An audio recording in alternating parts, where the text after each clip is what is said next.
तो दोस्तों, मैंने आपको जो पिछला वीडियो में बताया था, खास तौर पर वह बात था किस प्रकार हमने जीवों का वर्गीकरण को देखा है।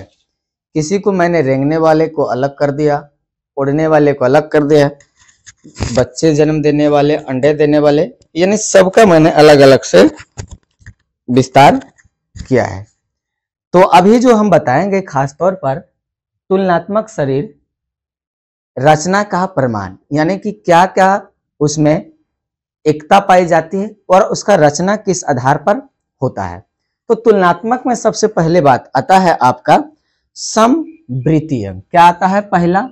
तो समवृत्ति अंग। क्या आता है? समवृत्ति अंग। तो समवृत्ति अंग का मतलब जानना आपको बेहद जरूरी है कि समवृत्ति अंग क्या होता है। इसमें कहा जाए तो समवृत्ति अंग में वह जो अंग होता है, वे अंग जिनके उत्पत्ति एवं आंतरिक संरचना अलग हो। क्या हो? उसके उत्पत्ति और आंतरिक संरचना अलग हो, लेकिन बाहर की संरचना जो है एक समान कार्य करता है। जैसे कीट के पंख, कीड़े मकोड़े के पंख, इसी प्रकार शरीर की जो है इसकी भित्ति का जो है पक्षी का पंख, ये अग्रपद आगे बढ़ने का रूपांतर है। इस सब का पंख है, लेकिन कीट पतंग और पक्षी में दोनों में अंतर है।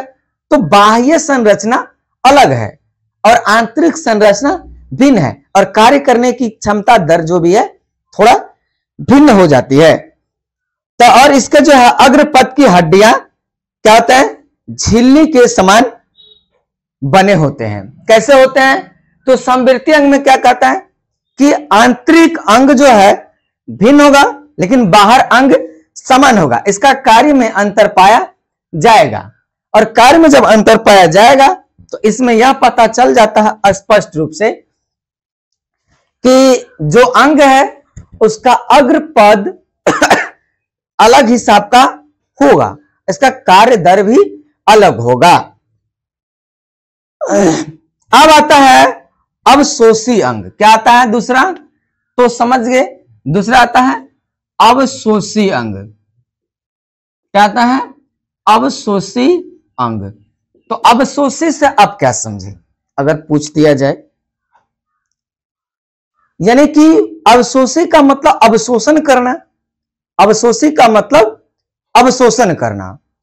वे अंग जो किसी भी जीव के पूर्वजों में क्या करा, कोई भी ऐसा जीव है जिसके पूर्वजों में विकसित थे, लेकिन वर्तमान समय की बात किया जाए तो यह कार्यशील थे, लेकिन कुछ कारणवश इसका विकास की प्रक्रिया के दौरान उनकी उपयोगिता धीरे धीरे कम होती गई। कुछ गुण पाया गया जो पूर्वजों में था, कुछ दिन चला, लेकिन यह विकास के क्रम में अपना अस्तित्व खोता हुआ दिखा। तो जब विकास के लिए अपना अस्तित्व खोता दिखा तो इसमें कई सारे बातें सामने उभर करके आ गया। तो जब वह विकास का जब होने लगा, धीरे धीरे अपना रूप बदलता गया। जैसे अवशोषी अंग के रूप में अगर कहा जाए तो अपेंडिक्स, क्या जैसे क्या कहा दिया जाए तो अपेंडिक्स, क्या अपेंडिक्स, अपेंडिक्स। तो क्या है अपेंडिक्स? यह हो गया। और अगर आपसे कहा जाए तो हो जाएगा कर्णपेशियां। क्या? कर्णपेशियां, कर्णपेशियां। इसके साथ साथ आपका आता है खास तौर पर पटल। किस प्रकार चितपट करती है पटल? शरीर पर बाल, क्या? शरीर पर बाल। इसके साथ साथ आ जाएगा सीने पर। कहां पर? सीने पर। ये सब जो है सारा विकास के क्रम में देखने को मिलता है।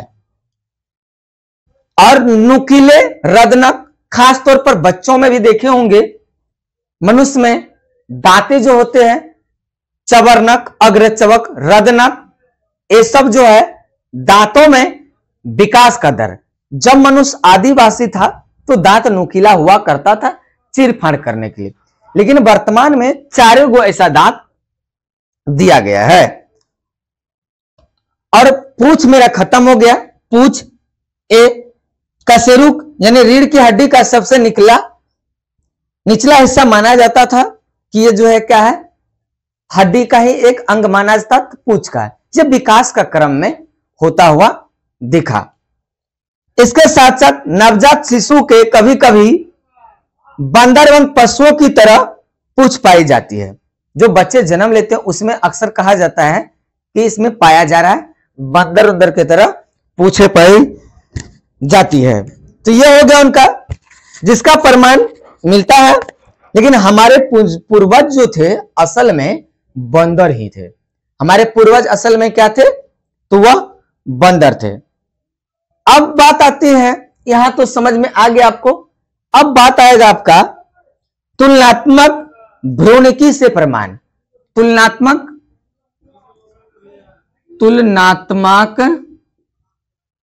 भ्रूणिकी से प्रमाण। किस प्रकार भ्रूण में पाया गया प्रमाण, इसको भी देखना बेहद जरूरी है, क्योंकि इसमें जो है सभी पृष्ठ जो होते हैं खासतौर पर वंशीय। कैसा, तो वह हो गया वंशीय अवस्था में जो है भ्रूण अलग एवं एक समान पक्षी एवं मेपलस के तब क्या होता है, अल्प आयु में कम दिखता है। लेकिन इसका प्रारंभिक अवस्था में जो है भ्रूण अवस्था में एक समान होता है। शुरुआती दौर में एक समान होता है। इससे यह सिद्ध होता है कि उसके पूर्वज हमारे पूर्वज के समान थे। उसके पूर्वज और हमारे पूर्वज भ्रूण में एक समान देखने को मिला, कोई दिक्कत। और इस हेतु से कहा जाए तो हेकल का जो है पुनरावर्तन सिद्धांत प्रसिद्ध होता है। किसका, हेकल का पुनरावर्ती सिद्धांत से प्रसिद्ध होता है। अगर जैसे कह दिया जाए मछली, मेढक, सरीसृप, ये सब का क्या है, एक जैसा फंडिंग देखने को मिला, तो इससे यह पता स्पष्ट हो गया कि सही में ऐसा होता है। जो हेकल एक विद्वान हुए, हेकल के सिद्धांत से पूर्ण रूप से प्रमाण चल गया कि कुछ जीव ऐसे जिनके दो अलग अलग वर्गों में रखा गया है। क्या, जिसके केवल दो अलग अलग वर्गों में रखा गया। तो इससे इस बात का साक्ष्य प्रमाण स्पष्टीकरण देखने को मिल जाता है कि हां ऐसा हो रहा है। अब दूसरा कहा जाए तो इसमें आ जाएगा क्या, अब अगला कहा रहा है इसमें कि योजक कड़ियों से जैव विकास का प्रमाण। क्या, योजक कड़ियों से जैव विकास का प्रमाण। बहुत हम शॉर्ट से एकदम चल चल के बता रहे हैं आप। क्या, योजक जैव से संयोजक का प्रमाण। क्या कह रहा है, योजक जैव से संयोजक का प्रमाण।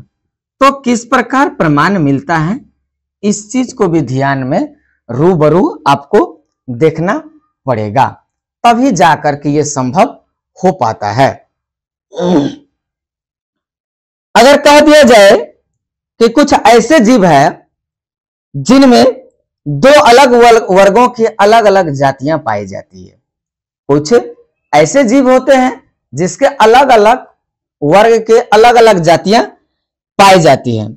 ऐसा ही जो है जीवों में योजक कड़ी मान ली जाती है। इसी को क्या कहा दिया जाएगा कि योजक कड़ी, यानी एक ही है लेकिन उसमें जातियां अलग हो जाती है, उसको अलग वर्ग में रखा गया तो उसकी जातियां बदल जाती है।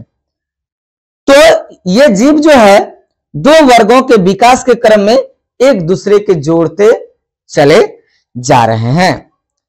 अब बात आते हैं कुछ इसका उदाहरण देखिए। क्या देखना है? कुछ योजक कड़ियां का उदाहरण। क्या? कुछ योजक कड़ियां का उदाहरण। आपको समझ में आ जाएगा बहुत मजा से। कड़ियां का उदाहरण बहुत अच्छा से हम आपको बता रहे हैं, इसमें कोई दिक्कत नहीं होने देंगे, एकदम आराम आराम से आपको समझना पड़ेगा। क्लास लंबा समय है, लेकिन आपको बहुत आसानी से हम कोशिश करेंगे कि समझाते हुए चले। योजक कड़ियां में अगर उदाहरण की बात जहां तक किया जाए, सजीव और निर्जीव, ये दोनों में क्या है? एक वायरस है, खासतौर पर एटीपी। निर्जीव का लक्षण का निर्माण जो है नहीं होता है, लेकिन वृद्धि नहीं तथा इसका सजीव का लक्षण बहुगुणन चलते रहता है। निर्जीव वृद्धि नहीं करेगा, बढ़ेगा नहीं, चलेगा नहीं, लेकिन उसका कुछ तो गुण होगा। सजीवों में इसका ठीक गुण विपरीत, बढ़ेगा, चलेगा, यह होता है। पादप अगर लिया जाए कुछ पेड़ पौधा, कुछ जंतु में, तो ऐसा पाया गया। जैसे युगलिना, क्या? जैसे युगलिना, उसका ग्लाइकोजन, क्या? ग्लाइकोजन के रूप में युगलिना जो है क्या करता है? खास तौर पर भोजन का संग्रहण करता है, और संग्रहण करने का लक्षण मुख्य रूप से उसके जंतु के लक्षण का होता है, जो हरित लवक में पाया जाता है। और हरित लवक मुख्य रूप से पादप में पाया जाता है। यह हरित लवक का लक्षण है कि हरित लवक में पादप पाया जाता है, पादप में ही हरित लवक समाहित होते हैं।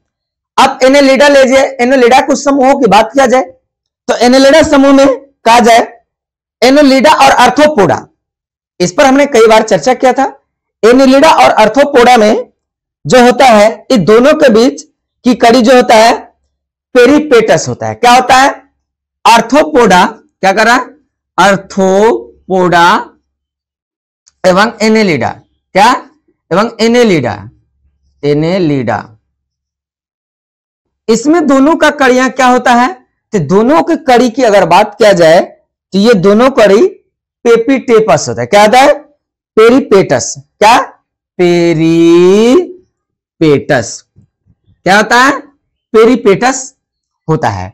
और यह पेरिपेटस कंटिन्यू जो है चलते हुए रहता है, और एक दूसरे से क्या करता है कि दोनों में इसके गुण पाए जाते हैं। ऐसा नहीं कि छोड़ देते, इसमें दोनों में गुण पाए जाते हैं। अब कहा जाए डकबिल, तो डकबिल में जो है खास तौर पर प्लेटिपन, क्या? प्लेटिपन, उसका एकिडना, ये जो है पक्षी और स्तनधारी के बीच में होते हैं। तो कुछ अंडे देने वाले शरीर, तो कुछ बच्चे देने वाले शरीर होते हैं। यानी कि दुग्ध ग्रंथियां जो अपने बच्चों को स्तन से भरण पोषण करेंगी, तो उसमें स्तन ग्रंथियां पाई जाएगी, तभी बच्चों का भरण पोषण वो अपना वंश का कर सकेगा। अब आता है फुसफुस। जैसे फुसफुस क्या है? यह मछली की प्रजातियां हैं। जैसे पिसीज, तो पिसीज व एम्फेबिया, इसमें क्या होता है कि एक तो जल में, दूसरा स्थल में। कुछ ऐसे है जल और स्थल दोनों, कुछ ऐसे जल, स्थल और वायु तीनों। तो एक तीनों में कंपैरिजन किया गया, कुछ कि कुछ अंडे देने वाले तो कुछ बच्चे देने वाले, इसमें भी पाया गया। इसमें योजक कड़ियां देखा जाता है। अगर और कहा जाए आर्के और क्या? आर्के और प्रोडिक्स में, तो क्या होता है? आर्के ऑक्टोप्टिक्स में सरीसृप, यानी कि जिसको हम लोग बोलते हैं रेप्टिलाइस, क्या बोलते हैं? रेप्टिलाइस। ये जो पक्षियां एपीज में पाया जाता है, इसके बीच योजक कड़ियां हैं, और इसमें खासतौर पर सरीसृप की तरह ही चोंच, मुंह, दांतें होती है। इसके जीवाश्म यानी कि मृत से कहा जाए खोजे गए हैं। कुछ मरे, इसके जीवाश्म का खोज हुआ। जीवाश्म मतलब जीवों का अवशेष, जीवाश्म मतलब जीवों का अवशेष। अगर खनिज संपदा में कहा जाए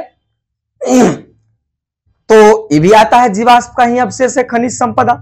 कोयला सा, पेट्रोल, डीजल, ये हो जाता है, उस पर नहीं चर्चा करेंगे।